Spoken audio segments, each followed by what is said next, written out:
Hey, welcome back to the Gratu Orlov Show. It's Monday, July 24th, 25th, something like that, 2022 in the year of our Lord. We're back on a rainy Monday morning here in Pittsburgh. Going through things, trying to figure out where they'll go as we get organized here in the new Gratu Orlov International Building of Trade. First thing we have is a Smithy's catalog. Let's get this out of the way. By the way, please remember to patronize our sponsor, Bubble Up. It likes you, you hate it. Yeah, Smithy's, wonderful. Move some of this stuff. Get stuff piled everywhere here. Hope you're having a fine Monday morning. Anyway, this is what they send to people, or used to send to people. Maybe they don't do it anymore now that they have the World Wide Web, but Smithy's is a distributor of Halloween stuff, you know. So if you have a Halloween store, you know, you can order your supplies from here, you know, wholesale. Let's see. Everything looks pretty generic. Halloween wigs. I don't know how I got this. Probably from my friend Ryan, because he used to deal in this stuff. So yes, it's a Halloween distributor's catalog. You can even be Marilyn Monroe or Elvis. Anyway, so that will be put somewhere. Oh shit. This is not good. The cover is no longer glued to the book. This is Richard Corbin's Neverwhere, which I remember I'd see this at the bookstore all the time when I was a kid, and I flipped through it and I think, wow, that artwork is great, and I've always liked Richard Corbin, but I knew I couldn't buy it because, I mean, it has nudity on the cover, and there's nudity all through the thing.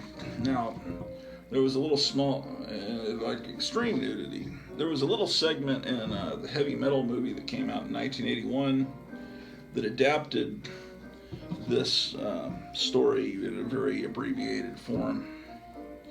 But this is like Richard Corbin's masterpiece. Fuck. Yeah, the cover is no longer attached, so I don't know what the solution for that is. They use cheap glue, I suppose. I guess I'll try putting some Gorilla Glue or something in there. Alright, well, let's fix that. We'll have to fix that.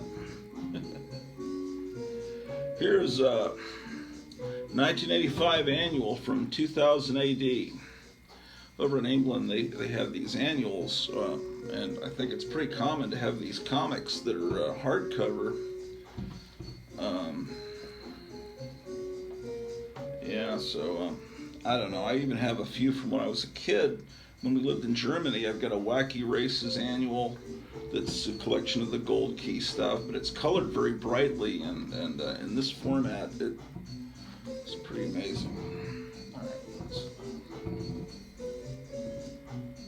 okay, here's a collection of The Rocketeer by Dave Stevens. It's got an introduction by Harlan Ellison.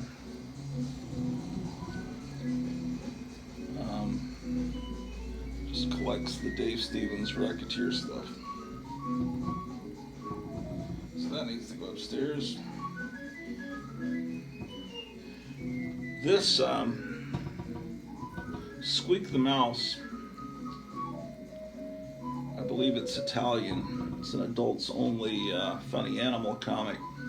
It's hardcover. Now the idea to do an extremely gory Tom and Jerry parody. And this has nudity in it too. Did not start with this. Of course, you're probably thinking of Itchy and Scratchy on The Simpsons, but this was before Itchy and Scratchy. But I think what was the main influence for Itchy and Scratchy on The Simpsons was Kit and Caboodle, which was a little comic book parody in, I think, in 1973, maybe 72, and I think it was 73 issue of National Lampoon. It was an extremely gory Tom and Jerry. This is the sequel, Squeak the Mouse 2. Oh, shit. Yeah, it's extreme gore.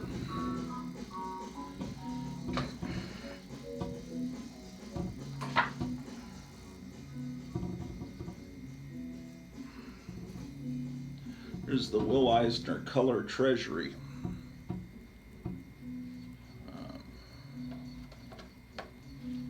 All kinds of stuff in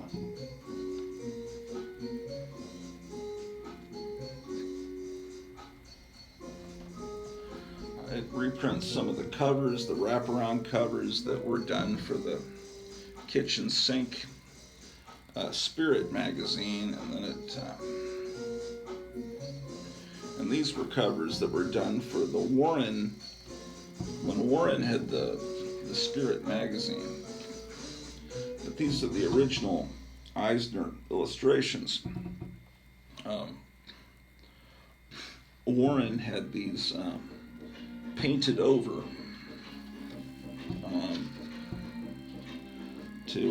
these two I remember definitely were repainted, I think either by Ken Kelly or someone. But these are the original drawings that were done by Eisner. Yeah, I remember that was Spirit number 2. And then, well, before, of course, Spirit was around, in the 40s, right? So, the first revival, well, there was a revival by Harvey, I think, but it didn't. This is a underground comic that attempted to reprint the Spirit. Yeah, with these great covers. And I'm probably not holding this up long enough.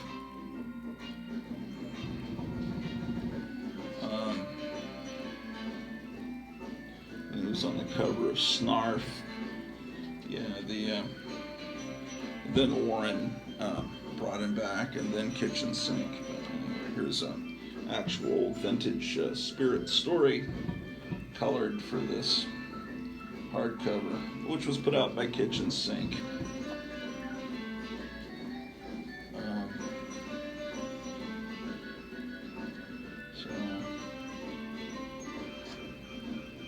I need to get this upstairs as well.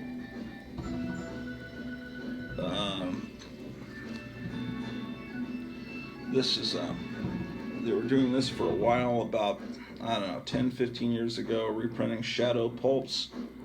It was $12.95. And the interior's Spirit novel with original illustrations, which is important. So, and this was number 19. They were doing these. They had them on the end cap at Half Price Books. I tried to buy as many as I could while they were available. Here's Freaks, Cinema of the Bizarre. So all kinds of. This is, I think, a translation of a French book, but it's got tons of illustrations. Got a color section in the center. Yeah, so that's Freaks. This must be something I got from Scholastic Books, when you could order books from your teacher back in elementary school. It's in Scholastic Book Services. It's just an easy to read little book.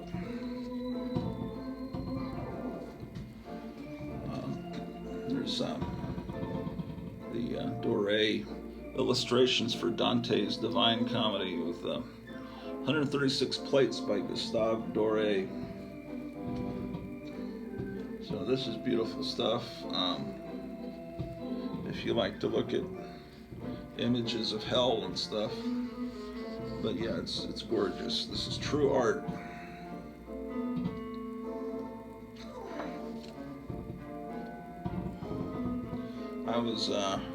I just saw a couple of clips from this Sandman TV series that's based on the DC comic that's coming up soon, I think on Netflix. They just showed a couple of clips on YouTube this morning, and they showed him in hell talking to Lucifer, and they showed a couple of things like that. This is Ken Kelly. He passed away recently. Anyway, illustrations of Conan. Ken Kelly did a lot of Warren covers, and he did some Kiss, some album covers for the band Kiss.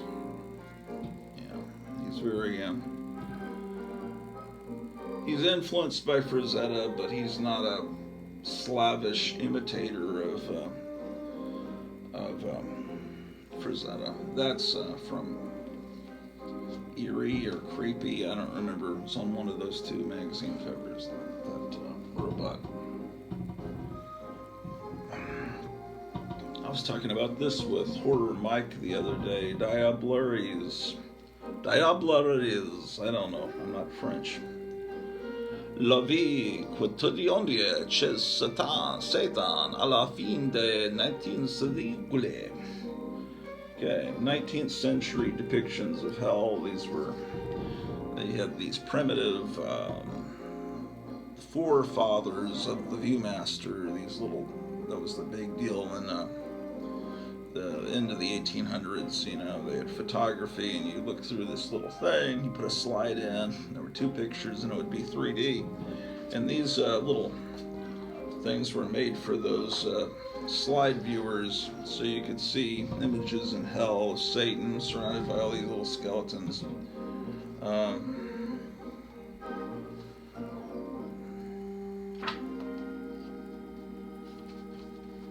Stuff like this. It's really a lot of fun, believe it or not. Alright, here's a Wally Wood sketchbook. This light needs to be adjusted, perhaps.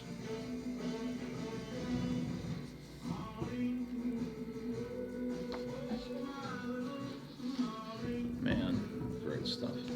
How do I adjust this fucking thing?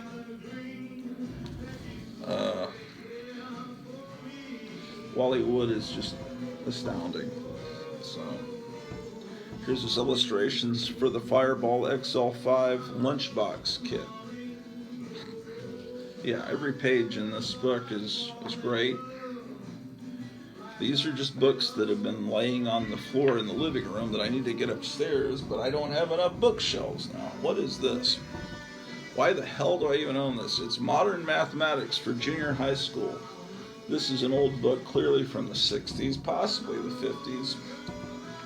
Oh, it's WD means withdrawn. I would save these old textbooks whenever I could when they were about to go into the dumpster, just because I think it's cool.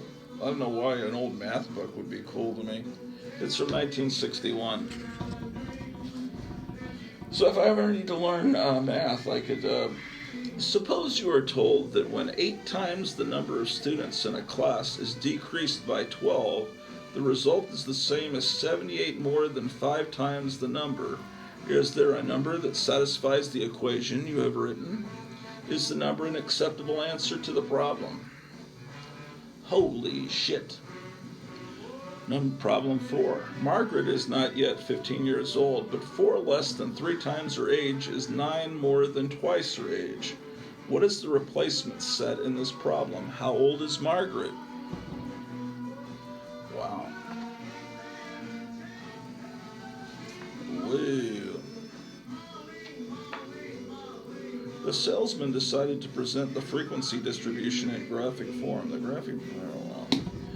Yes, every generation gets stupider. Back in 1961, they could do that in junior high. Here's the Spirit Casebook from Will Eisner.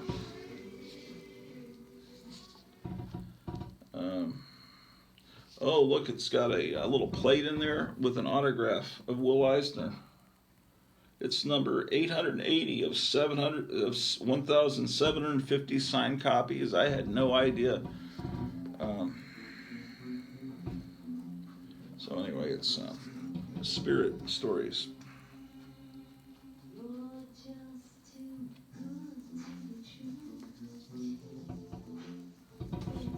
Here's Christmas Carol. Illustrations by Arthur Rackham.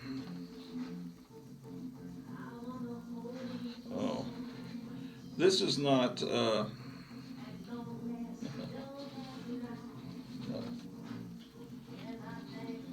is,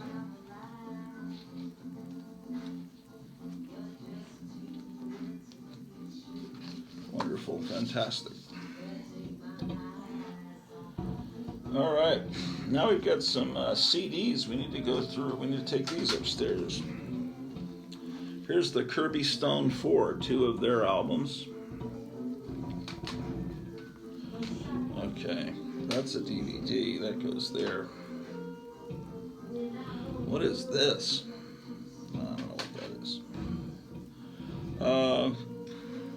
This is Dark Adventure Radio Theater presents H.P. Lovecraft's The Case of Charles Dexter Ward.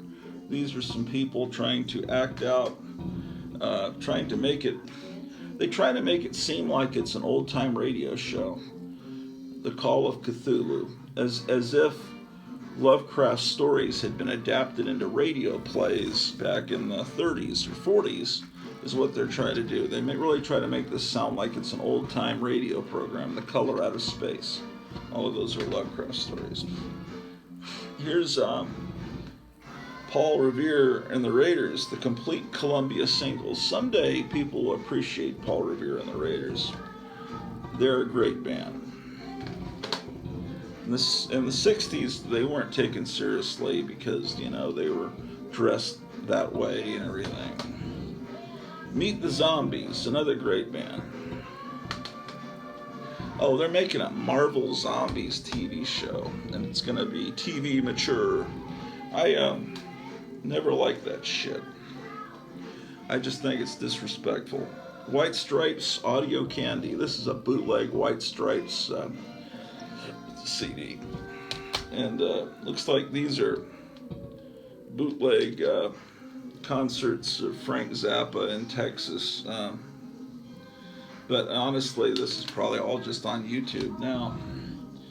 Captain Beefheart at the Cowtown Ballroom in Fort Worth. So, yeah. What is this? The Beatles Kin Founds? What does that mean? It's a Beatles bootleg. And here's Unsurpassed Masters, Volume 6. These are master tapes of, alternate takes and stuff from 1962 to 69, Volume 6. All right, so let's start moving this stuff out. Actually, I'm going to start loading it on the elevator. I don't have to go up the stairs. Is the elevator on this level? I don't think it is. Let's check.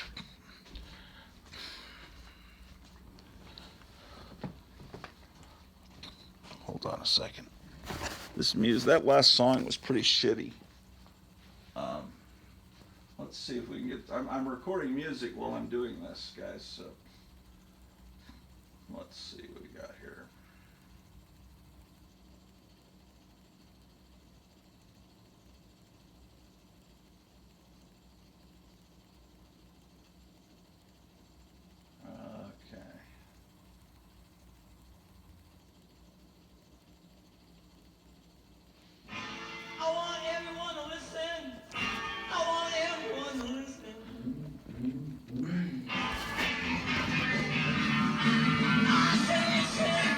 That's much better music.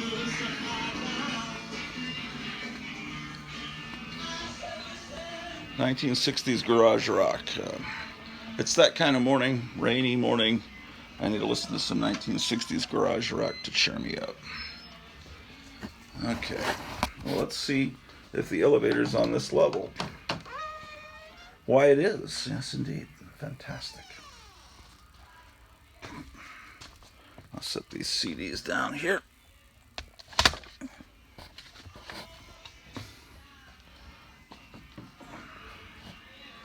See, the goal is to get all of this horde of junk off this floor. I'd like to do it today.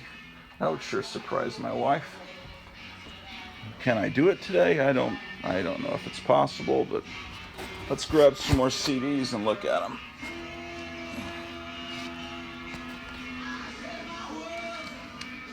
All right. Yeah, let's look at some CDs today. Maybe we can look at some comic books in a little bit if you guys are upset that we're not looking at enough comics, because it's starting to rain outside. Sure is. Yeah, I got to get all these CDs. I got to get everything organized. CDs, books, records, comic books. It's all got to happen, man. With this music I'm showing you, you could look it up on YouTube and decide if you like it or not. Okay, so first we have Boss Hogg.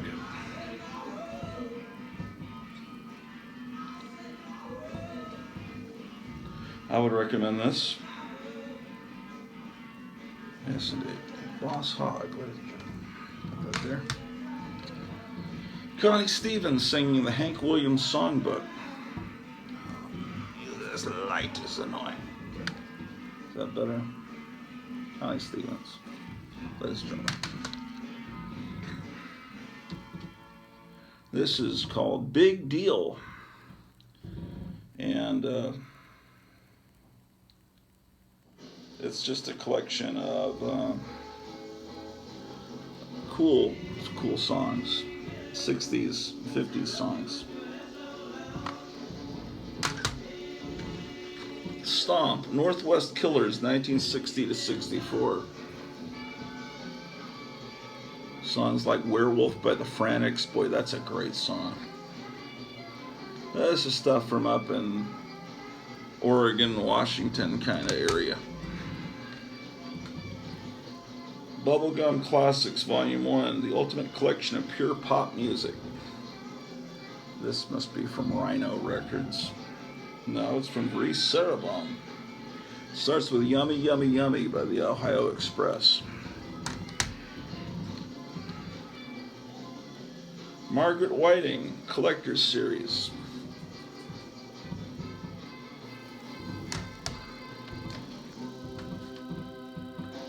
Here's the Donnas, Get Skin Tight. They were great. The Best of Lulu.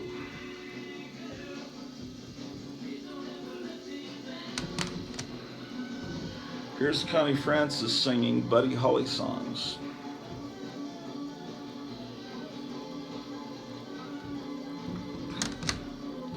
Here's the soundtrack to the Final Conflict, the third Omen movie.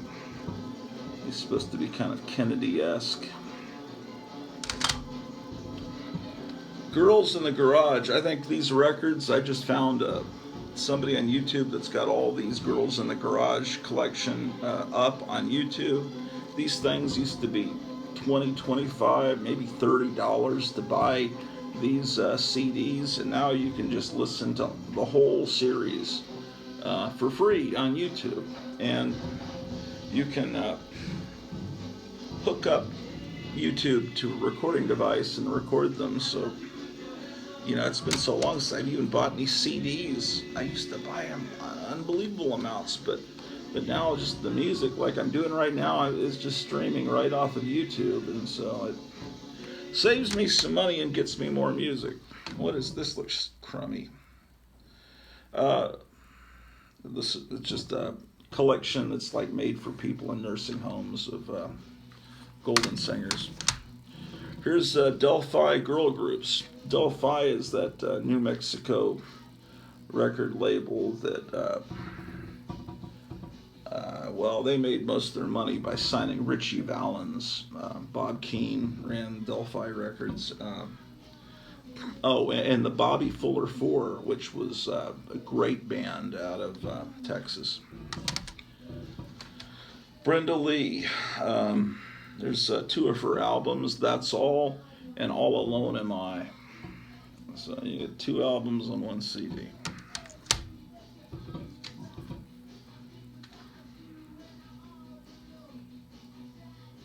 Oh, I remember this disc. I completely forgot about it. They went out in the field with a recorder, field recordings of the kiddie rides, ice cream trucks, and the best of children's fairyland. I need to put this fucking thing on. Yeah, this would be good for the background of this show. 25-cent kiddie rides, ice cream trucks, and the best of children's fairyland. I forgot I owned this. Let's put this one over here. Pretty ugly. This disc has been. Hope that didn't happen in the move. The move was kind of a rough thing, man. It's been rough. Juan Esquivel out of Mexico was a wonderful. I don't know if you want to call it easy listening music, bachelor pad music, I think people like to call it. Space age jazz, space age pop, bachelor pad music. People call it all kinds of different things. But Esquivel, his music is insane, and it's ultra stereo, so if you have your speakers far apart, you're going to have quite an experience. Here's Ima Sumac. Legend of the Sun Virgin.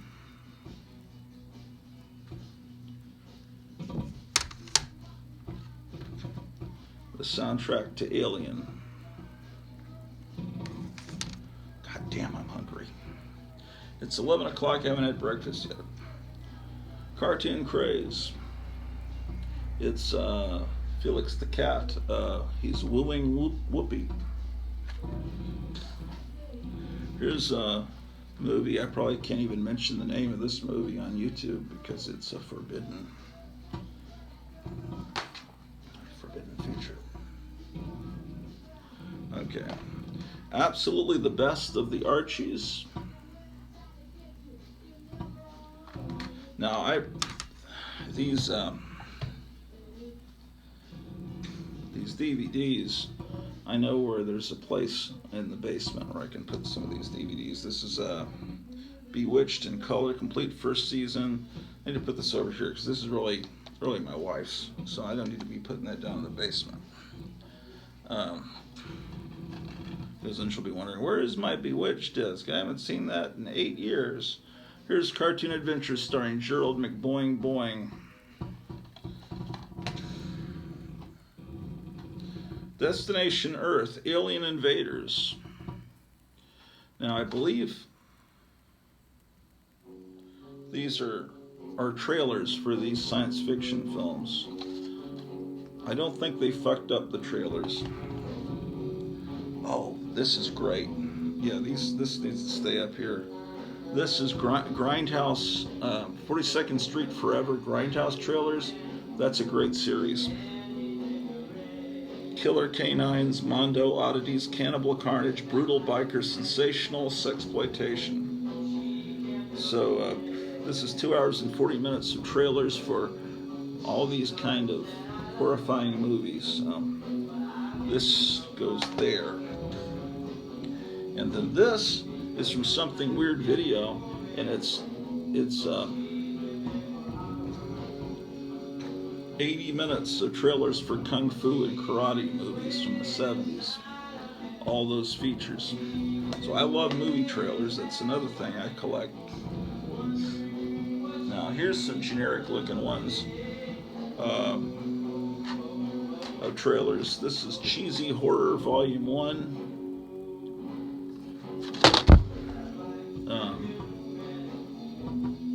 I'll keep all these trailers together.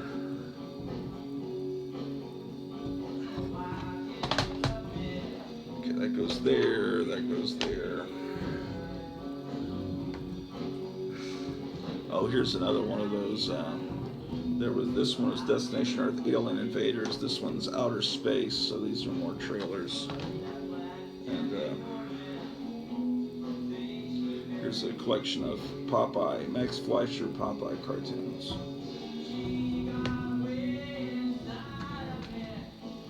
Yeah, this disc, I remember this from back before we moved from the old country. The disc is somewhere. I don't like that. That is not something I like to have happen. It's somewhere. It's somewhere in something where it shouldn't be. Here's a GI sketchbook. It's roughly the size of a paperback book, but it's sideways. And it's got all these sketches done by GIs during World War II. So this is a very historical thing mixed here with these things. This is a book of postcards, Born to be Bad, and they're small replicas of lobby cards. Okay, I need to go see if my wife's awake because. Okay, I need to do that. Here's Frankenstein collection. My wife and I, we were going to watch, because she's never really seen many of these old Universal horror movies. But this is the 75th anniversary collection, and it's got all these Frankenstein movies. She wanted to see them all. But she's got this deal where she has to see everything in order.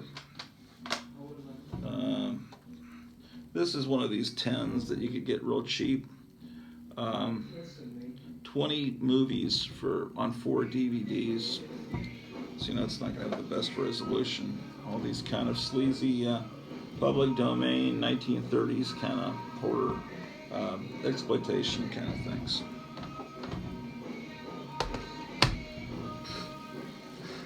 Okay.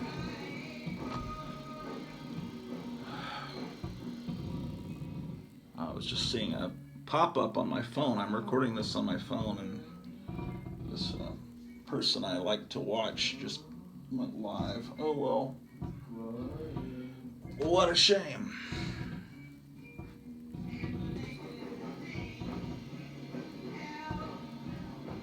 Let's get these books upstairs.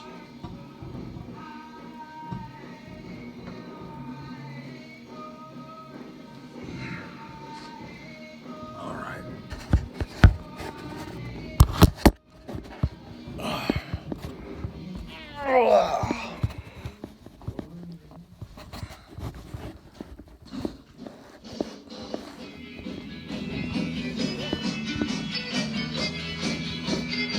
Okay.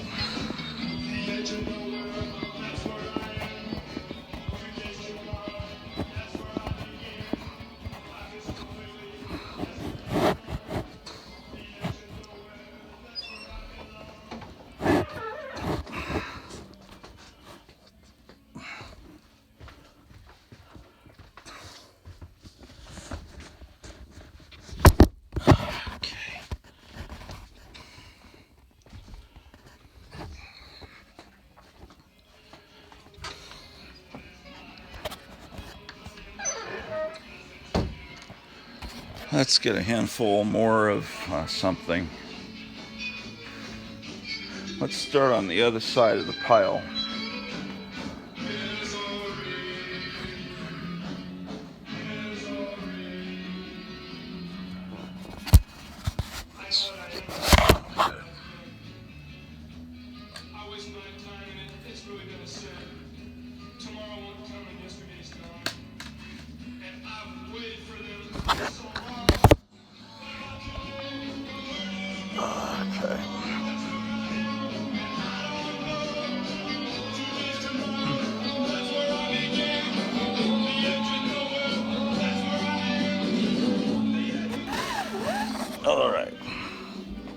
Let's see what we got here.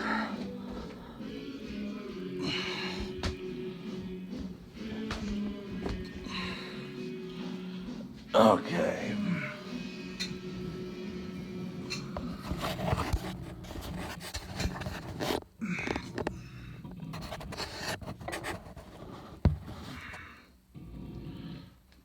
Okay.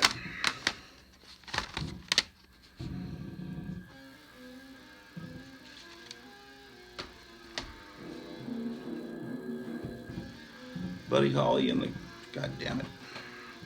Buddy Holly and the goddamn it motherfuckers. Buddy Holly and the motherfuckers. One of the greatest bands, Buddy Holly and the motherfuckers. And here's some of them motherfucking records on the back. This is like a fucking, like a thing you can open up. It's got a goddamn booklet inside for people that like to read, but normal people don't read, so we ain't gonna read that. Los Straitjackets with the world famous Pontani sisters. Los Straitjackets are a great band. They're a modern as of 20-something years ago. Yikes, what the fucking hell?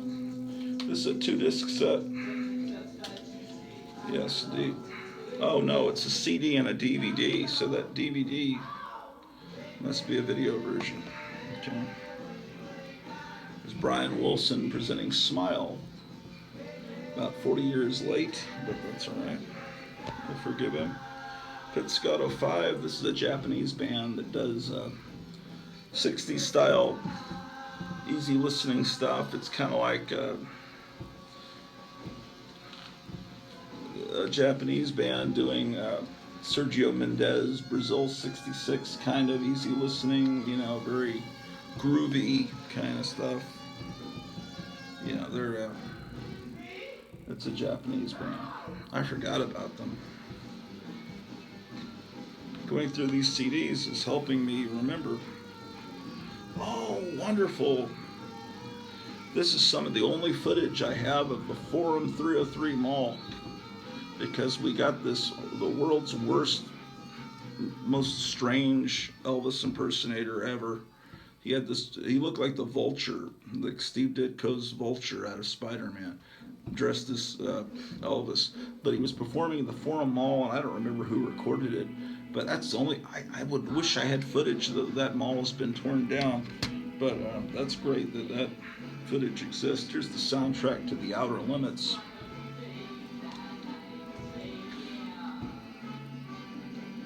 Here's more Paul Revere and the Raiders. That was the first one that came out. I think that was before that other set that I showed you. Here's Wolfman Jack on the Air. This is the real recordings of Wolfman Jack. They used a little bit of this in American Graffiti, because even though he was in that movie, they did use some of his old ear checks at certain points of that, or his old jingles. This is there's a lawsuit over this. It's a, you think it's a U2 record. Now, if you know me, I hope I won't hurt your feelings, I don't like the band U2 at all. I just hate their wailing. You know, I respect that they're Irish. You know, I'm half Irish. I like the Irish. I just don't like that band.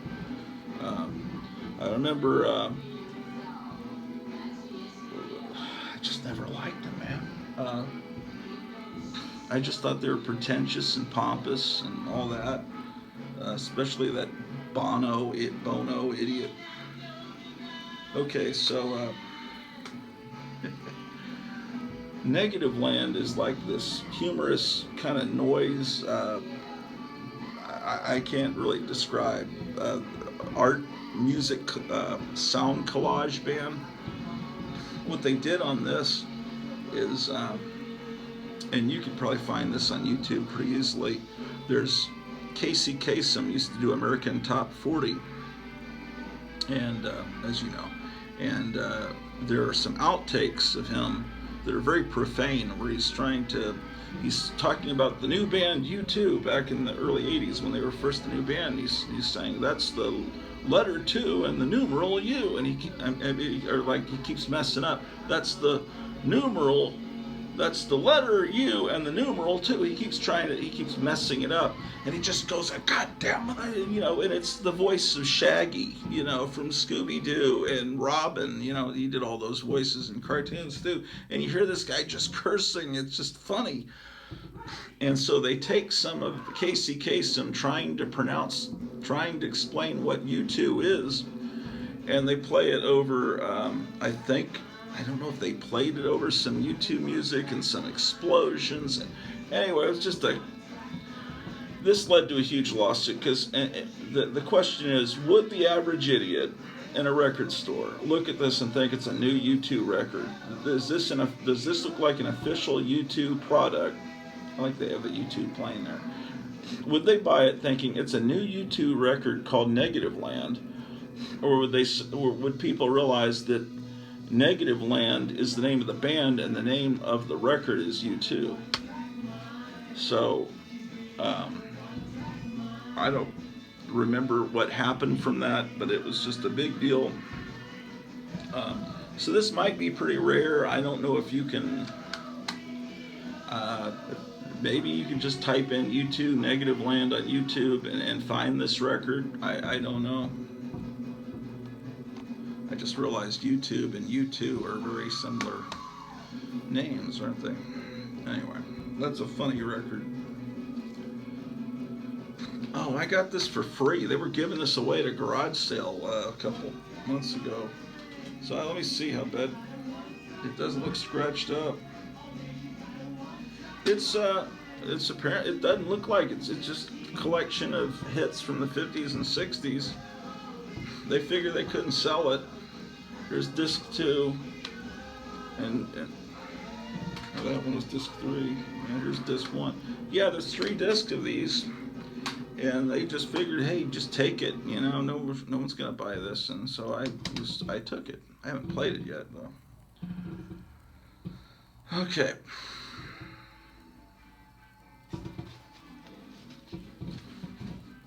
So.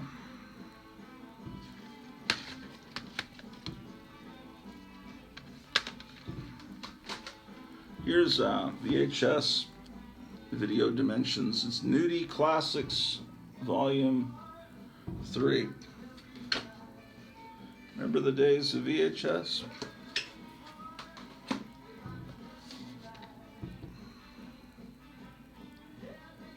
I guess this is the VHS where I recorded Jackass off of MTV.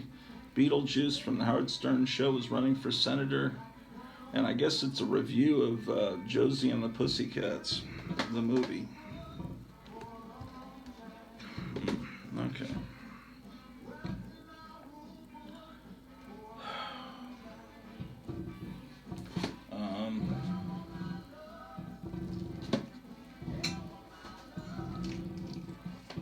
Got these VHS tapes. This is something I used to do. It's called Hello Vision, and I made my own little collections on VHS, where I would record various things off of television, and I would just call it just like this is Hello Vision Volume 10. And on the back, it looks like I have a trailer. I have a episode of The Mysterious Dr. Satan, episode 1 of the movie serial, and then I have 3 Betty Boop cartoons. Then I've got Geraldo Rivera fighting the Skinheads on October 1988. And then it has Neil Young profile from Night Flight, where he's trying to do rockabilly music. Then an Entertainment Tonight report where Martin Downey Jr. is assaulting a Christian stripper.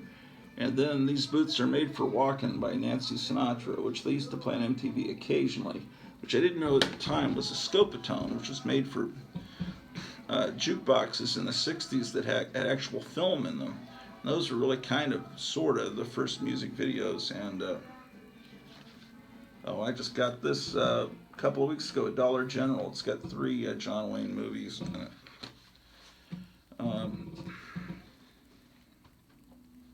Well, I'll put this camera on top of this pile of stuff, and we can go put this on the elevator to take upstairs. Oh.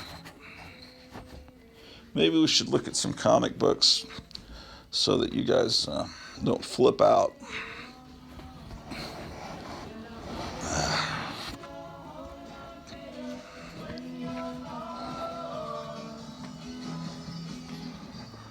Oh, I gotta put those true crime men's adventure magazines we were looking at yesterday. I've got to put that on the elevator too to take upstairs.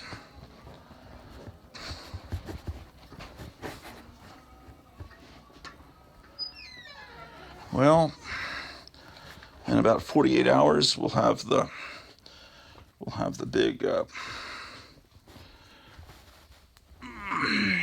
Four Color Fossils show on the Graphic Man channel.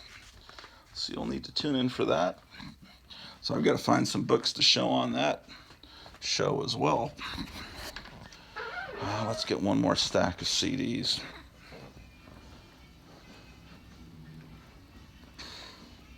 There's something, just to make it look like I'm doing something.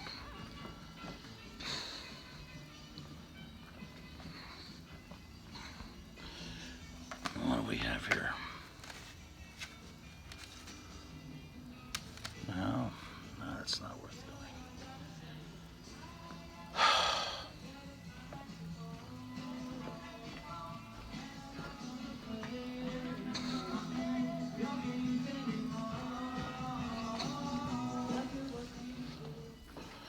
Yeah.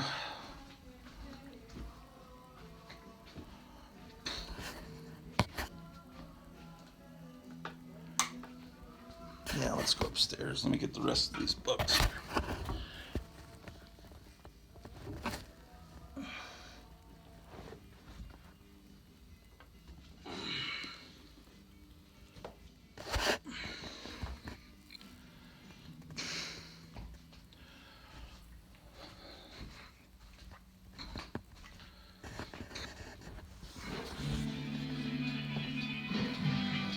And you know, when the night falls, when the shadows become dark and black, the silent pall of evil settles upon the earth. Who dares to search? Who dares to see? What walks in the night? If you dare, welcome to Nightmare. The nightmare of the elevator in the Grot Orloff International Building of Trade. Let's go on upstairs and look at some funny books, ladies and gentlemen.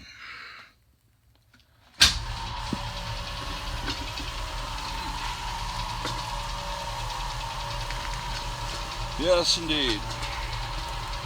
This is a way you can lift lots of boxes of comic books and records and refrigerators very easily from one floor to another. Every home should have one. Coming up on the third floor, ladies and gentlemen.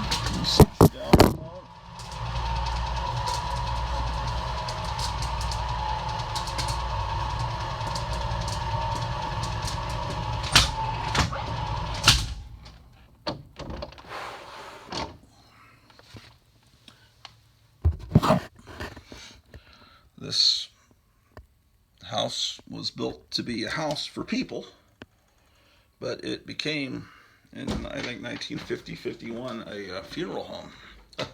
Oops, shit. And so they needed this elevator for obvious reasons, and then it was a furniture store for many decades too, so they would have to haul furniture up and down. They used to keep mattresses up in the attic. So how about that? Okay. What the fuck am I doing? Okay. I meant to bring more CDs up. Alright. So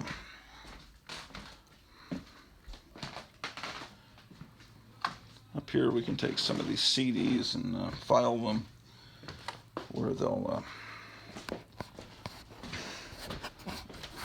See up here, I can put some more CDs. I'll do that later. Okay. Well, you wanted to look at comic books, right?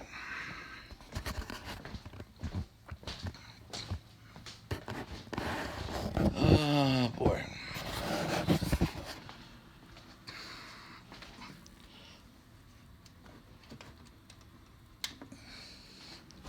It is almost noon here. Here comes Drew the dog. Let's see, she should be coming around the corner any second. Oh no, she's coming this way. Ah, she tricked us. Drew the dog, ladies and gentlemen. She's almost completely well. She's been taking some pills for a little while.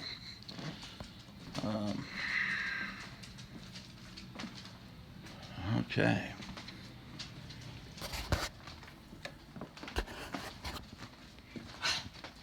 Let's take a look at what comic books we have.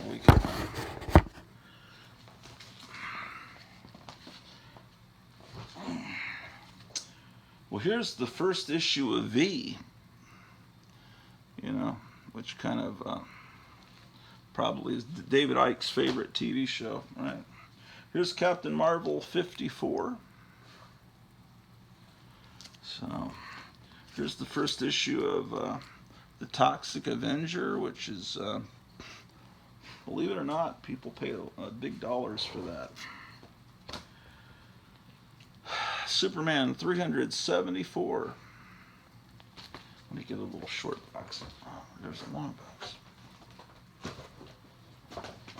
You bitch. Okay. Damn it. I was not talking to Drew. I was just talking to a comic book. So don't get offended. Okay. Superman 374. Isn't it just amazing? Incredible. Here's 332.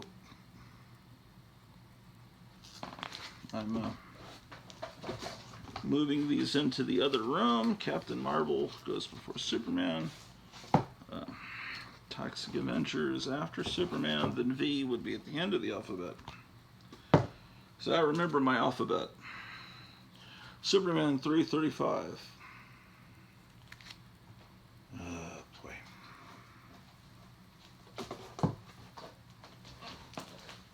Here's Superman 341.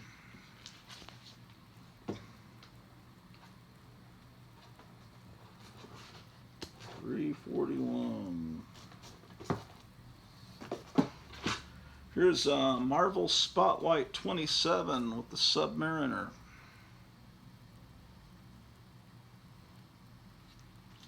So that goes under M. This was purchased. I don't buy normally new comics. This is from that new 52 series, but it's got a Darwin Cook cover. So that is why it was purchased. Now, if this whole comic had been drawn by Darwin Cook, can you imagine how wonderful that would have been? Batman versus Superman, number 37. Here's Daredevil 143.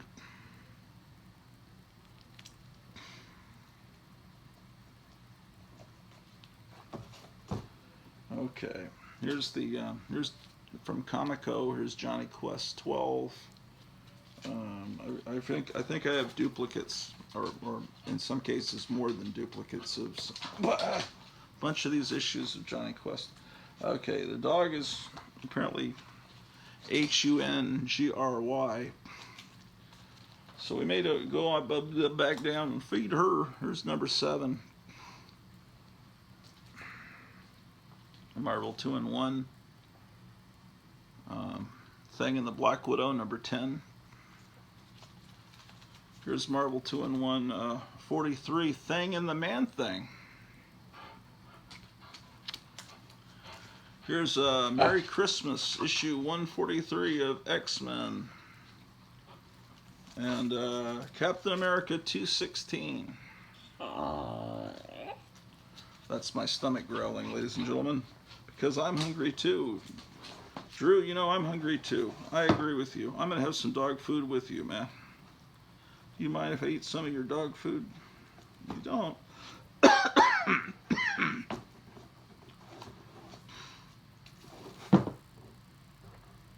STUVWX. X is after V, ladies and gentlemen. All right. Here's a hamburger for you, Drew. Do you want this hamburger? All right. Well, I guess we have to go feed Drew. I'm missing Alex Jones for you guys, man. I need to put on Alex Jones. Man, I'm creating a huge carbon footprint. Look at all these lights I have turned on. See, I just turn them on for a second, and then that's the minute that my wife will come down the stairs and think I've had them on for hours. But you're a witness, ladies and gentlemen. I just now turned them on. All right, yes.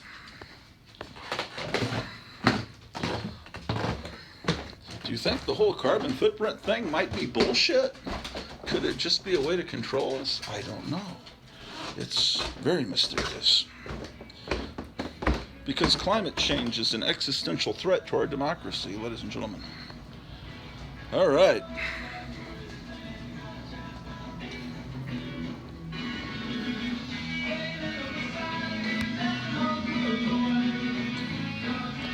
Existential, man.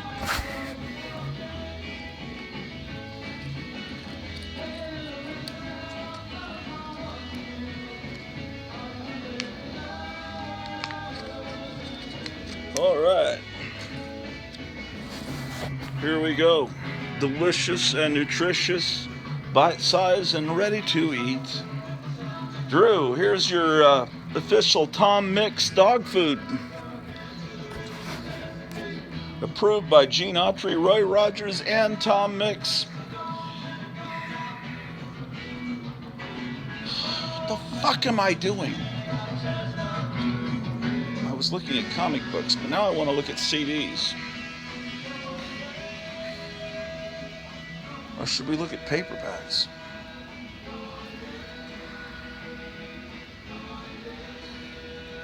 What else we got over here, man?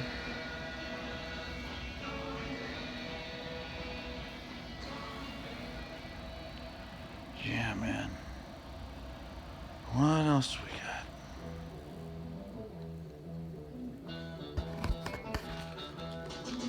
Let's look at some CDs. What the fucking heck?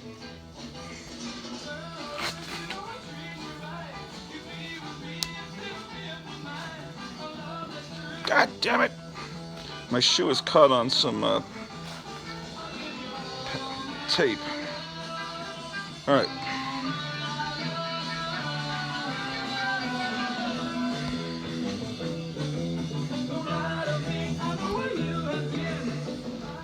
All right.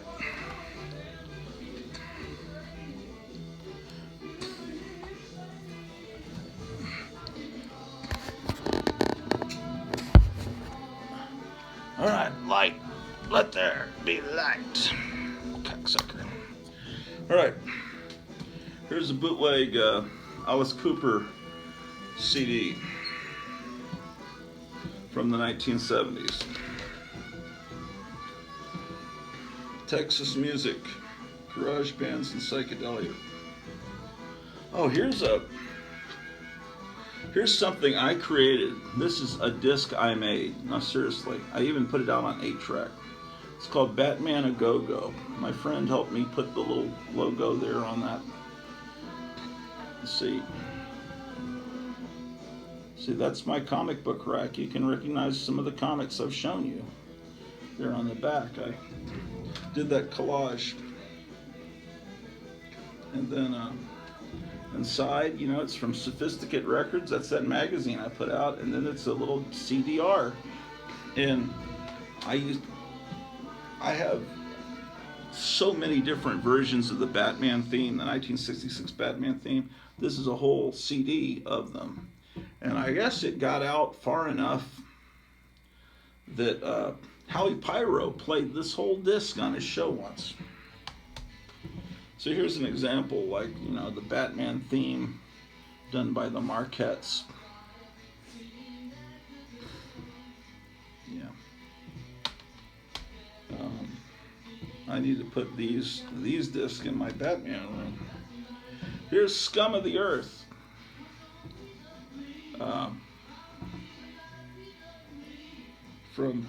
It's the complete story of Scum of the Earth.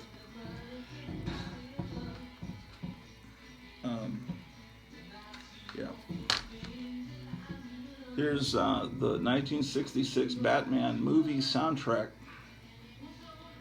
I was just thinking about this morning because last night or the night before they had the premiere of this new movie about Alex Jones called Alex's War, made by some young girl that made a movie about Alex Jones and his career, and they premiered it in Austin. I was thinking that in 1966 they premiered this movie in Austin. That's where it had its world premiere, right after the end of the first season. I mean, it started in January of '66, and that came out in the summer of '66. So this has a terrible cover. It's the Neil Hefti record, but they must not have wanted to pay for the original art that was on the Neil Hefti album, or they just didn't want to photograph it. So this is just the song titles on both sides, but it was Neil Hefti's version. This is called Rockabilly Psychosis and the Garage Disease. So it's I've got like a little comic book cover there. I have this on vinyl too. But it's a bunch of bands from back then, like the Trashmen, and bands that were from the 80s and 70s, like the Cramps and Panther Burns, the Gun Club, the Sonics. It's all bands from the 60s, and then bands from basically when this album came out today, that were all dedicated to the same spirit of garage rock and roll. It's rock and roll music, which is different from rock music. Rock and roll music is you know, the songs aren't any more than 3 minutes long. It's not 15, 16-minute guitar solos. That's rock. Here's Hillbilly Music, Volume 1. Here's a limited edition 30th anniversary. It's the best of James Bond. It has all the theme songs up to, I guess, License to Kill must have been the most recent movie at that time. And RCA put this out, Nipper's Greatest Hits of the 1920s. They did one for each decade. You see this little thing, Nipper, the RCA dog, is... there's a little RCA record player there with the horn, right? And the dog's looking into the horn, hearing, you know, it always said his master's voice. And so the dog is just listening to a recording of his master's voice, right? And you think, well, that's cute. In reality, have you ever seen the original painting? They stopped using the original the whole drawing real quick, because it's actually very sad. The original painting of Nipper, the RCA dog, listening to the recording, he's sitting on top of a coffin, and that record player, the gramophone or whatever you call it, it was on top of the coffin.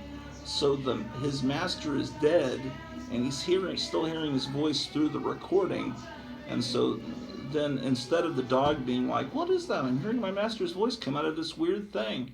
It's now a sad thing where he's hearing his dead master's voice. So they decided, well, that might depress everybody, and so they changed that. Here's the best of the girl groups, Volume 2. And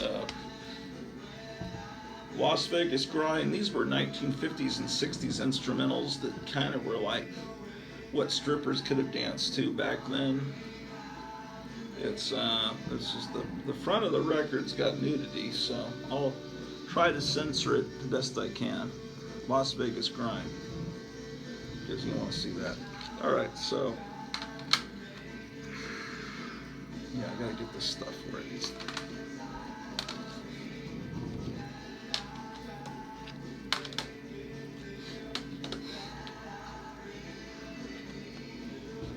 I feel like I'm getting a cold, ladies and gentlemen. Uh, that can't possibly be.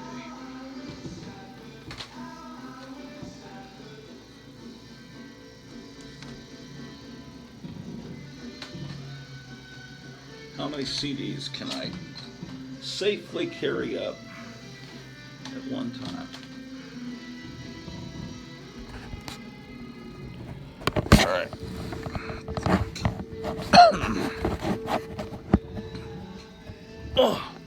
Oh, that's right. I don't have the elevator here anymore. I have the elevator on the next level.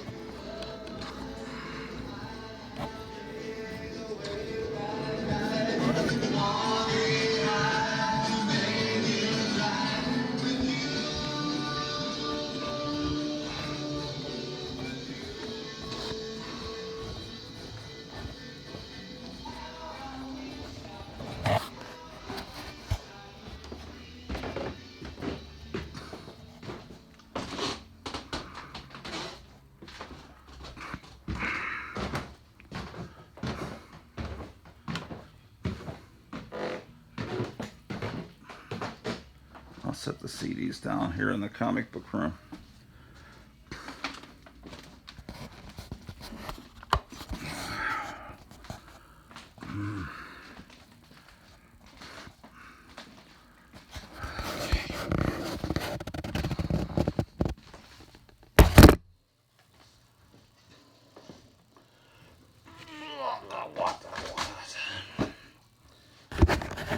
I've got to buy some more shelving.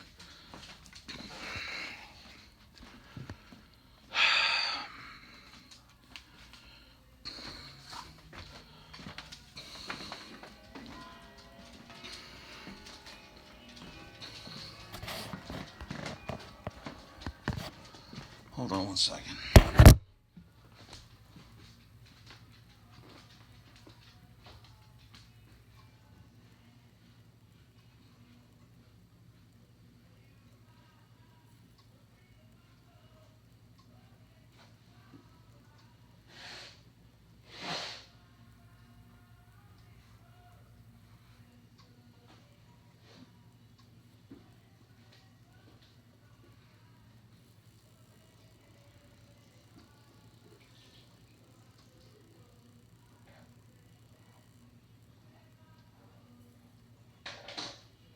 Okay, well, I had to blow my nose. I didn't want to do that on camera. Okay, we're up here. We might as well look at some more comic books.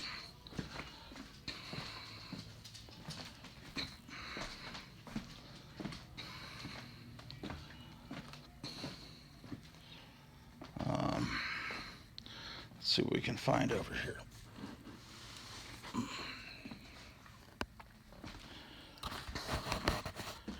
Anything interesting? Let's see.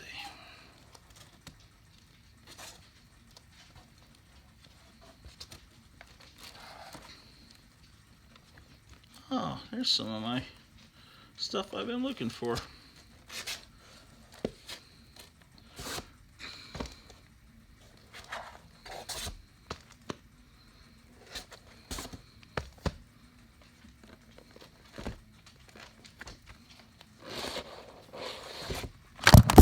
Alright, let's take a look at this shit.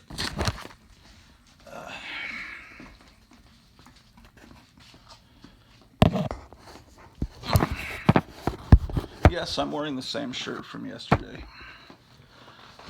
What are you gonna do about it, motherfucker? Oh, okay. It's Normal Man versus Megaton Man. Apparently.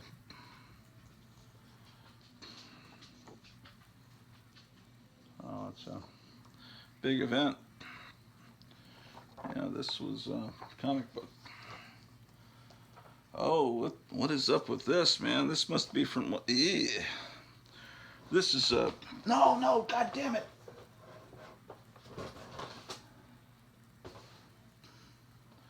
I didn't want her chewing on this 1972 Super Sugar Crisp box.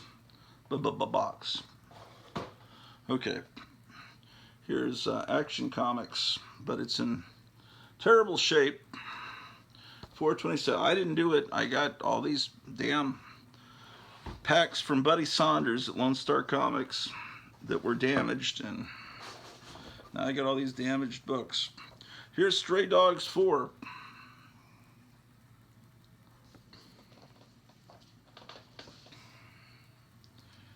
Here's Batman Free Comic Book Day from the year before last, I guess.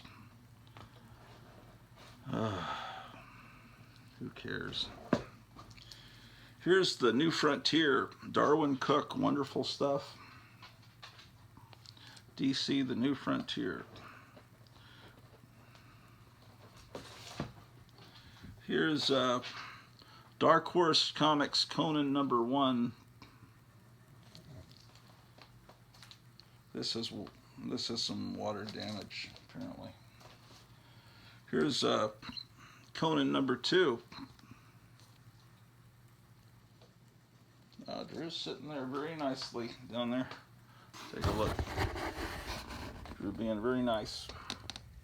That's good. That's the way she should be, instead of jumping up on me and grabbing for the comics. Conan #24. Man, they put nudity right on the cover. I don't know about that.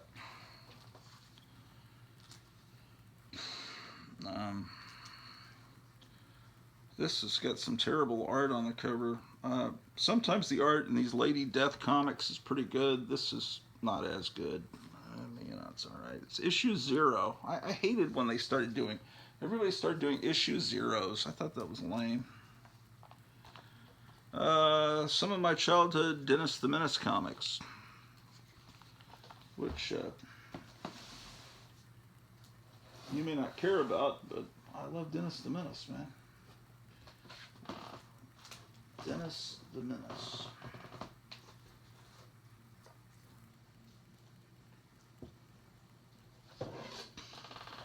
Here's Strange Adventures #237. The Walking Building.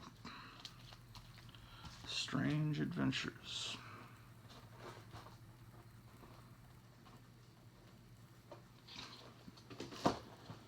Here's Tomb of Darkness #12.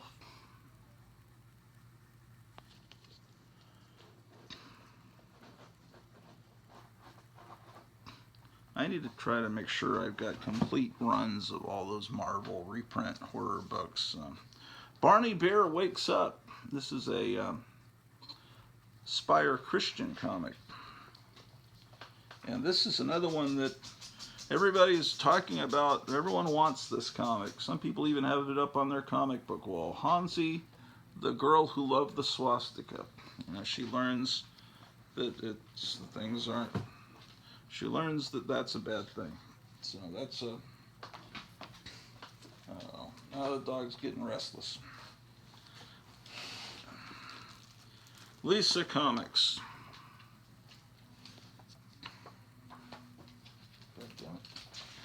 I bought this at the original location of Lone Star Comics when it came out. Cerebus the Aardvark #9, Canada's only bi-monthly comic. Oh, that explains it. It's Canadian. Aardvark Vanaheim. This is one of the first independent comics. It was, along with Elf Quest, and there was something called Star Reach. I remember that. They were just these weird comics that were not Marvel or DC or Gold Key. And I decided to try it with issue 9. This is a... Don't do that, Drew. I always like this artwork here from Dennis Kitchen. Yes, indeed. And then I came back for issue 45. Now, I'm not knocking Cerebus. I just didn't read it much. Here, they're trying to do a parody of Wolverine. You never would have guessed it's a parody of Wolverine. It doesn't even look like him. 55. So these are independent comics, so they go over there. Here's Peter Parker, the Spectacular Spider-Man, 141. At this point, they dropped the Peter Parker. I still file it under P for Peter.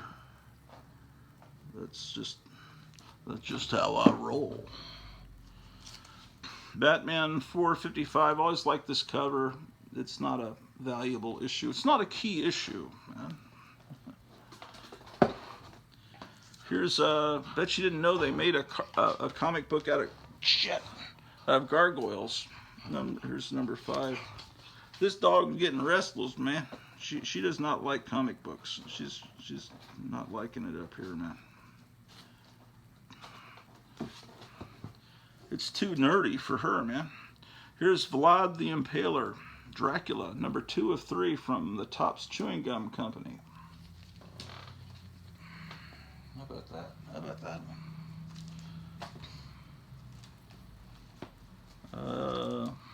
From the Dollar Bin, it's FF number 6. It's Mike Allred.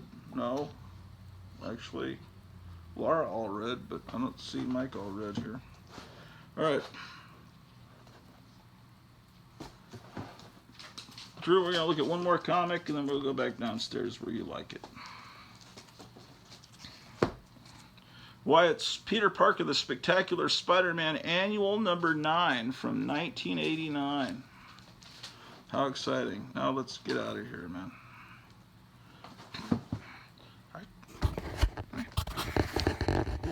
I just can't take it. It's too nerdy, man. Daddy, I don't like looking at these comic books, man. They're horrible. They're not all horrible, Drew. It's just the ones that are shitty. I hate all of them because you look at them all the time and don't pay attention to me. Why, I'm sorry, Drew. Let's see. But we don't want to leave a carbon footprint, dude, so let's turn off the lights.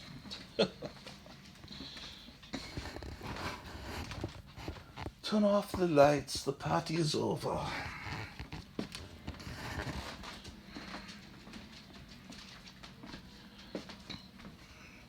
And then we have a light on over here. We sure do. Starving to death, ladies and gentlemen.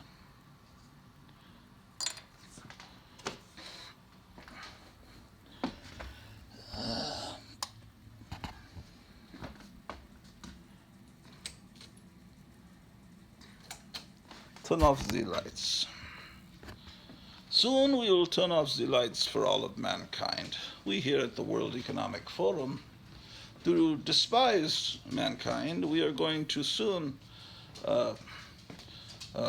through the wonders of transhumanism, we are going to turn all mankind, or the ones that are superior, into machines, and we will live forever.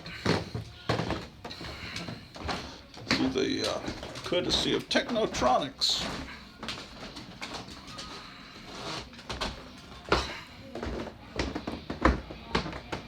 Yes, Klaus Schwab. He started as a penciler for DC in 1974, but he rose to become the head of the World Economic Forum and is now planning the destruction of all mankind. All because they would not give him the penciling job on Batman.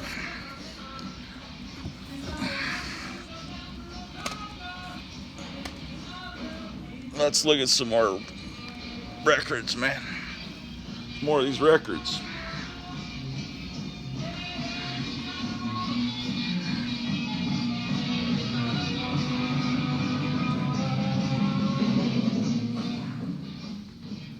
Well, it's not much of a rain today. They said it was going to rain, but man, this rain is certainly very inferior rain, man. I give this rain 3.6 out of 10. Here's Rhino putting out Nuggets, classic collection of the psychedelic 60s. Why did that just fucking end? What is wrong with this fucking YouTube? Fuck them. Fuck these bastards. Why did the music end in the middle of a song? Is it the thing where I was supposed to press a fucking button? Is that the... You son of a bitch, you cocksuckers, you. This is what YouTube does. Son of a bitch. Video paused, continue watching, then you have to hit yes. But they already ruined the fucking song by stopping it in the middle. So, I'll have to fix it by finding a commercial to put on. Let's see. Let's get some commercials. And then it'll just seem like the radio station paused to go to a commercial.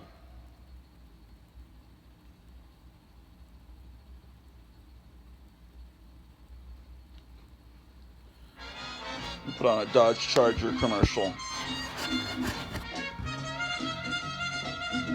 Now Pocahontas said to me, I'm off to see the Dodge boys free.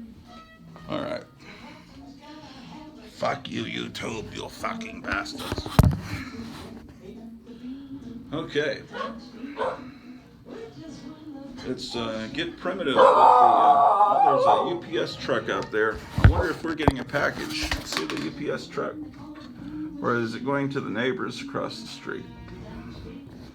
Drew is ever vigilant, guarding against the UPS. Oh, he's coming our way over there. See what this is.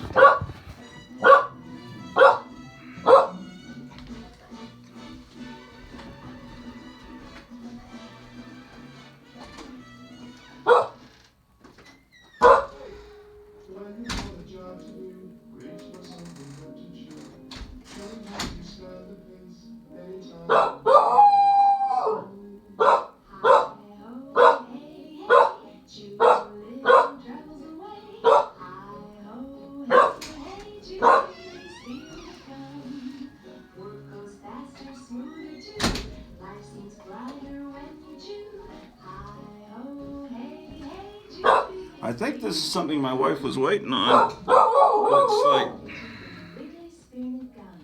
Yeah, she ordered this. It's supposed to come from the U.S. Postal Service, and I think they delivered it to the wrong place.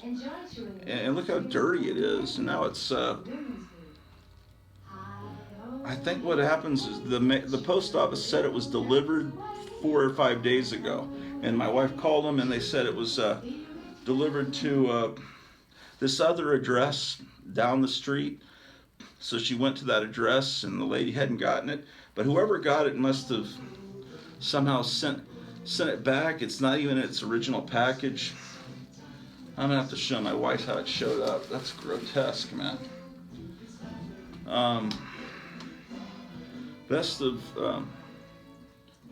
Pebbles.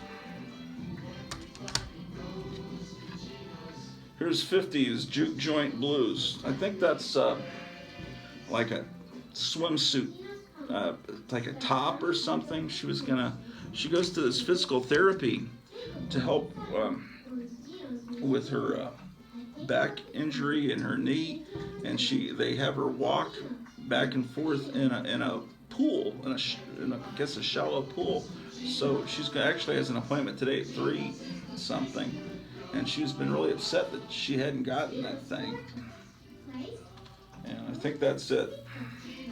The Heartbeats and Other Texas Girls of the 60s. This is Texas girl bands in the 60s. Here's Leslie Gore. Here's the Mighty Hercules. He really did look like Superman. This doesn't have the original recording of the theme song, which the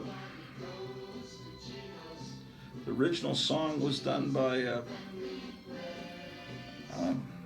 Johnny Nash, that later did I Can See Clearly Now, The Rain Has Gone.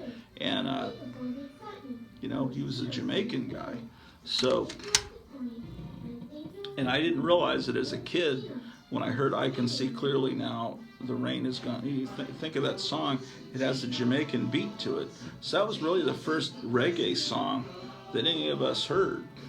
And then, like a few years later, Eric Clapton did I Shot the Sheriff, which was a cover version but I heard of fucking Bob Marley, but I heard Eric Clapton's version on the radio first before I ever heard Bob Marley. So technically, would that mean that the Mighty Hercules theme, Hercules, hero of song and story, Hercules, that was that the first true reggae song any of us ever heard? Possibly. Okay, so there was a book and record set in the 60s. There were like 4 or 5 of them. One, they acted out Amazing Fantasy 15, and they had a little replica comic of Amazing Fantasy 15. And one had the Avengers issue where Captain America first appears. This is a CD version of that. It's really terrible. The comics that came. I have 2 comics that came with the records. They're kind of valuable. They're not valuable like the original, but they're still 60s comics. They just don't have the price on them. This is Beatnik Rock and Roll, Beatsville. Beatsville. By the way, I wanted to remind you our sponsor, Beatnik Sour. Have you tried Beatnik Sour, ladies and gentlemen? It actually tastes a lot like a Bloody Mary, like a sour Bloody Mary. Here's Kiss Double Platinum.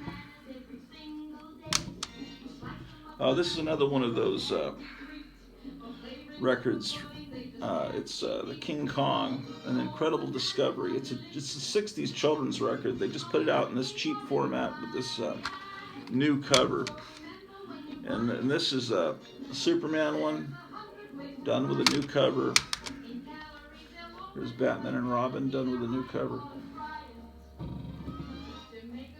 These DC ones are better than the Marvel ones. The best of patience and prudence. You might know the song Tonight You Belong to Me.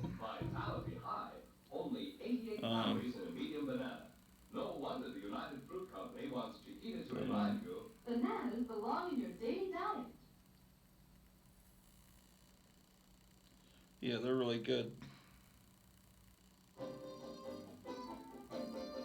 I'm Chiquita Banana and I'm here to say bananas have to ripen in a certain way when they This song, A Smile on a Ribbon, I think that was featured in the Ghost World movie, was it not?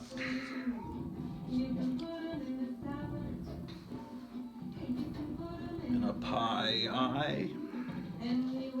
Okay, man.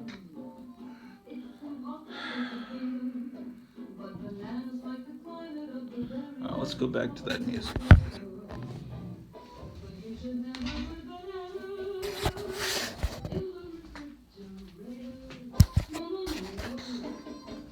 I'm sure you all remember those familiar lyrics. Now I'd like to sing you this year's new version. Hey, I'm Chiquita Banana and I'm here to There's a lot of great commercials on YouTube. If you go to Joe Avilius, I told you about him a few episodes back. Joe Avilius, Evelius, Joe Avilius. Tons of great commercials from the 50s and 60s and 70s. Which means more fun and good for you. Grow bananas like the climate of the very, very tropical equator. So as soon as this commercial's over, I'll pause it. Quite okay to keep them in the refrigerator. It's recording down there on this DVD recorder. Alright, so fuck you. I paused it. Now, A 59 Chevrolet. let's go back to the 60s rock and roll that was rudely interrupted by the YouTube vermin. Actually, we'll go back to that later. Let's see what else I could put on here.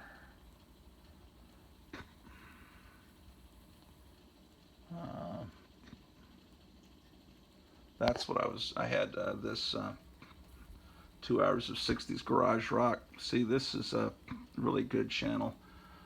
Let's see.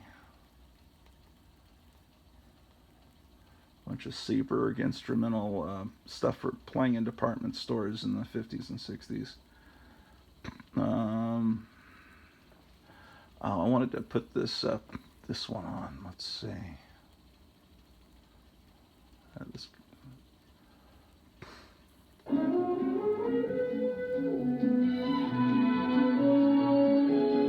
oh, this is an hour and 35 minutes. This is let's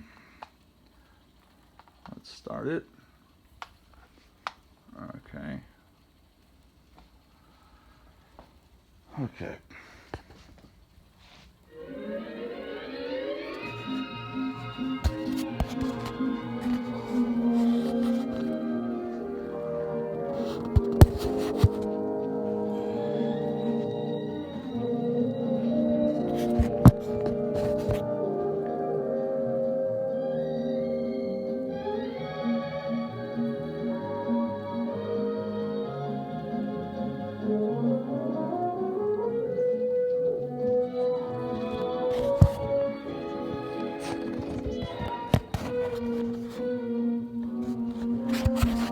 Well,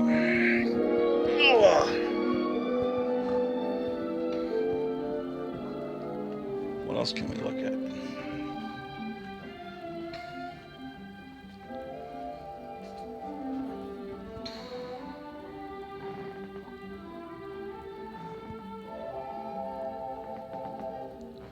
Gee whiz.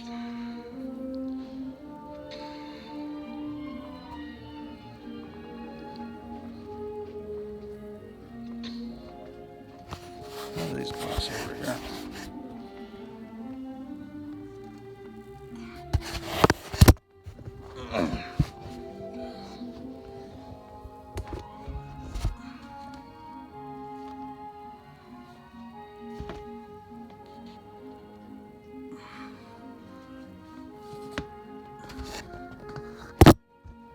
Alright, here's some more books we can look at.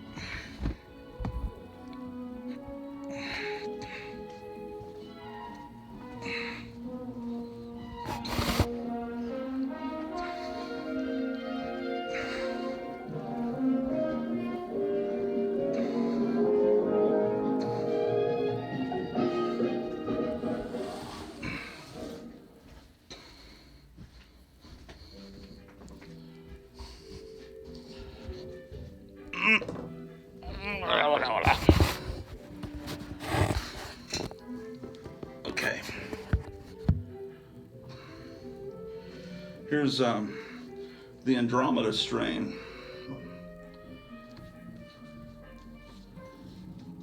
Put that there. What is this? Esther the Wonder Pig. I don't know how I own this.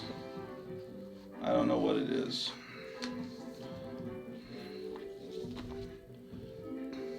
Here's Alice in Comic Land from Craig Yo. These are all just different comic stories of Alice in Wonderland. Superman.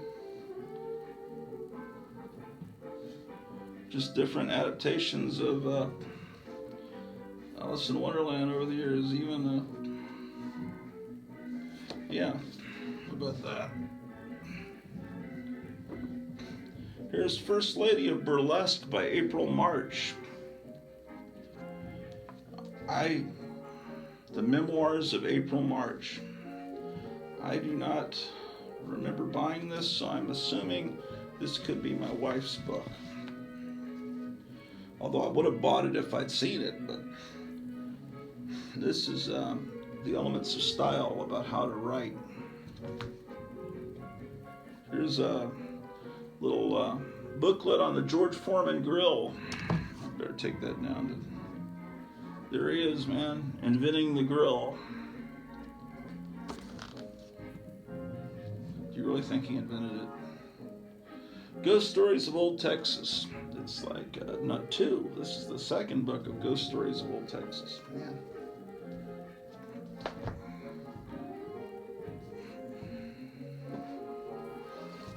It's the brand new Monty Python paperback.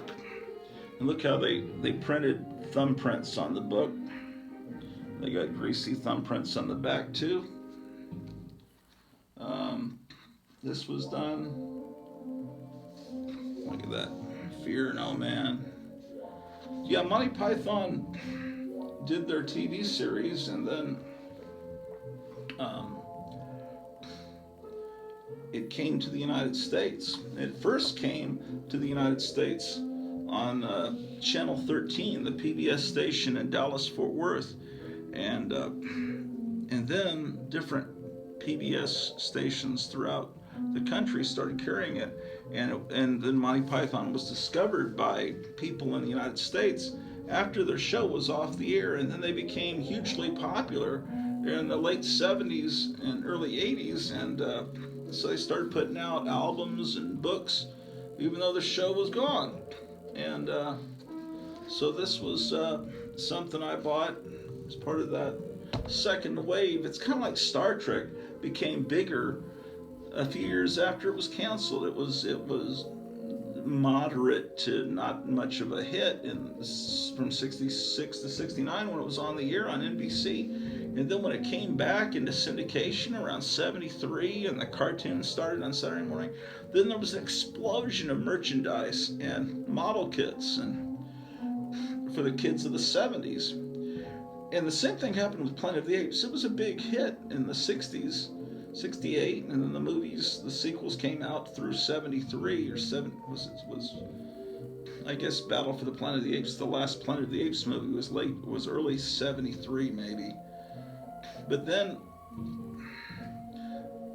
maybe late 73, early where some point in there they started airing on TV, and that's when all the kids that weren't old enough, because I was born in 65, so I was 3 when Planet of the Apes came out.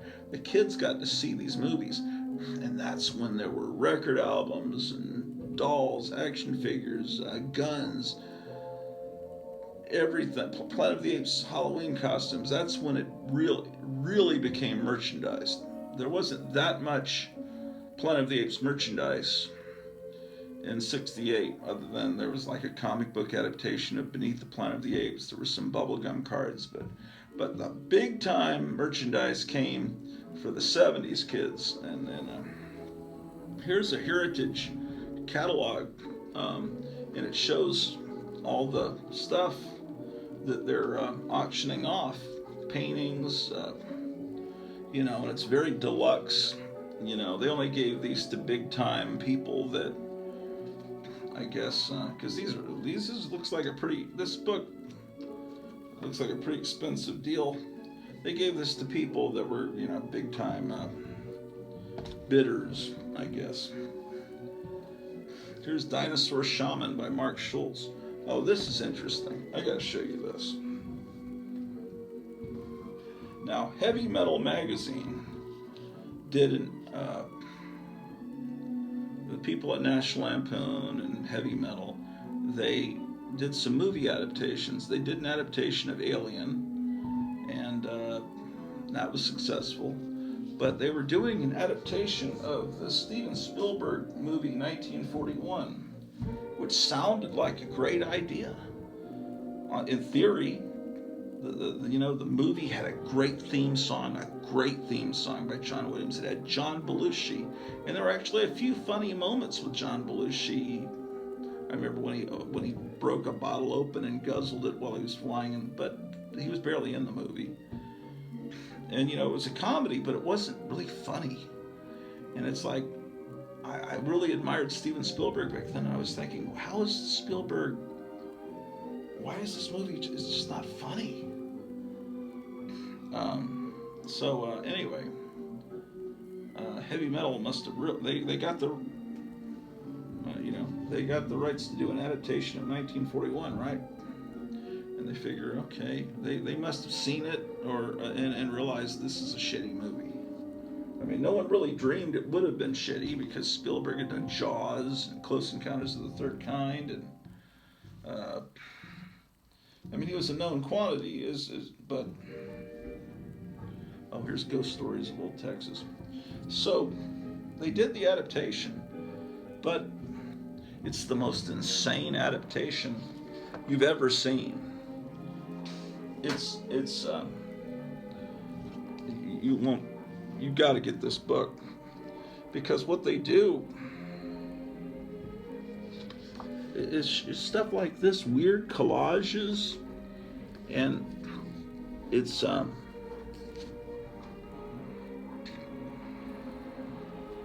at this picture of Christopher Lee there.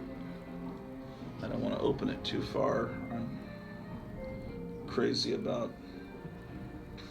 I mean, they do this. The movie is nothing.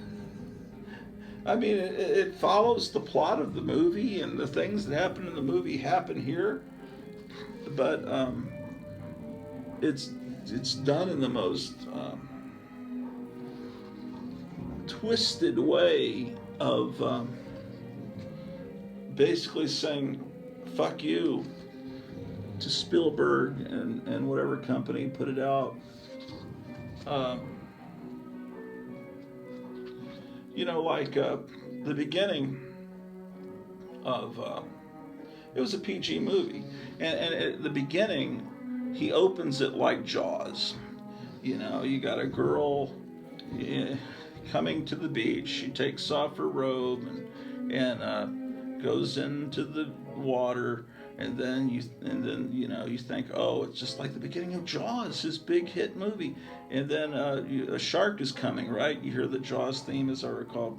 But instead, what it is, it's a Japanese.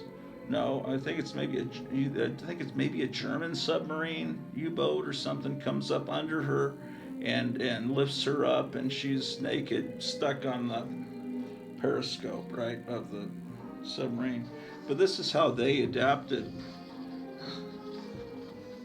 They do this gigantic for a PG movie, and then you see the shark come up, but it's actually it's a Japanese, it's a Japanese submarine. That's right.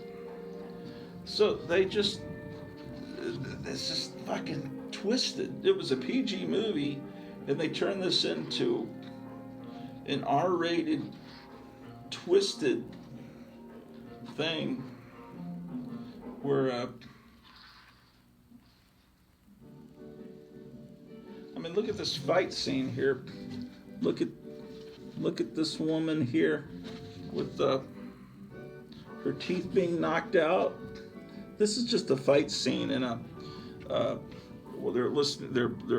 it's a dance like a USO club, and this kid in a zoot suit is fighting with these soldiers, because he's not in the army, and they turn it into this gore fest. Anyway. Races, chases, and crashes. This is a complete guide to car movies and biker flicks. So this is something you need to buy.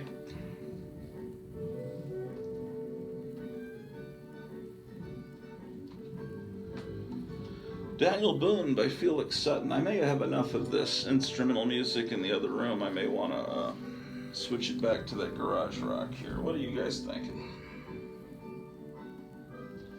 Why, it's the Pokey Little Puppy. Always liked the Pokey Little Puppy. Yes, indeed. I got this for $5 back in 2014. Is it written right here? Half Price Books wrote their prices in here. This is the 16th printing from 1978. And then I have the Pokey Little Puppy's First Christmas. Dear Santa, please bring warm sweaters, rubber balls, and lots more toys. The 5 little puppies. How about that? And Walt Disney's Pinocchio.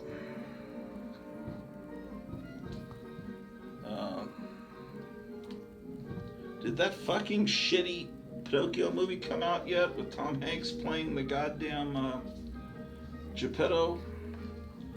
Because they have the blue fairy that turns him into a real boy. Looks like one of the warriors from Black Panther with the bald head. It's like, how is that exactly the blue fairy? A bald woman is the blue fairy? What? But But you can't question it because then you'll be declared a horrible person. Yes, indeed.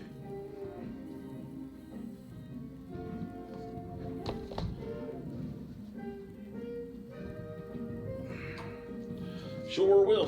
Oh my God. I don't know. This is some little refrigerator magnet. I don't know what this is. Is that some kind of band blitz? I don't know what that is. Not anything I know of. I think that was given to us by a friend. I'll put it on the refrigerator. Ugh. I think the song's just about to end. Perfect. Perfect.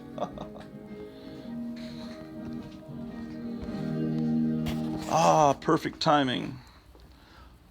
Back to Garage Rock, you fuckers.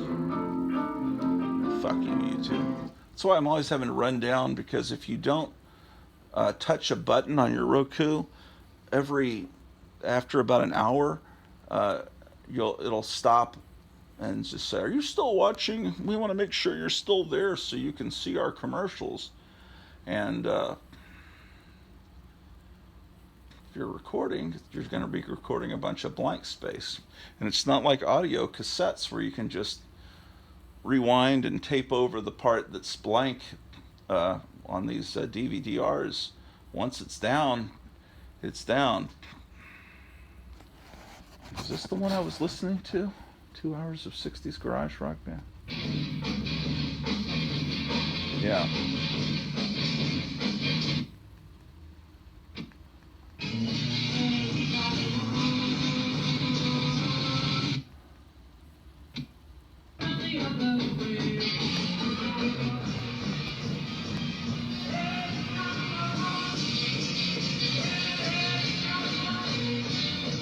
Alright, so whether this song's over and start it.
Well,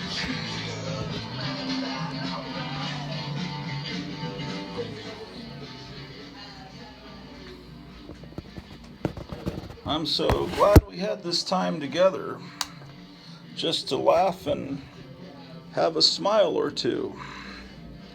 Seems like we just get started, and before you know it, our time is through, and I need to go get a cheeseburger, man.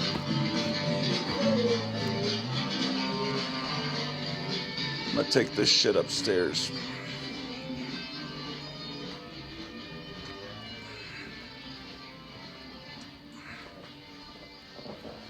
But we're gradually building back better. Klaus Schwab was going to come visit next week. He's already booked his flight on the Concorde, and I'm washing sheets down in the basement for Klaus Schwab, so he'll have clean bedding.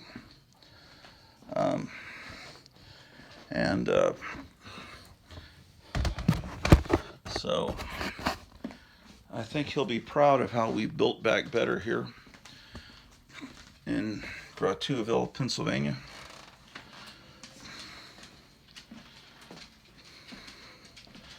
So anyway,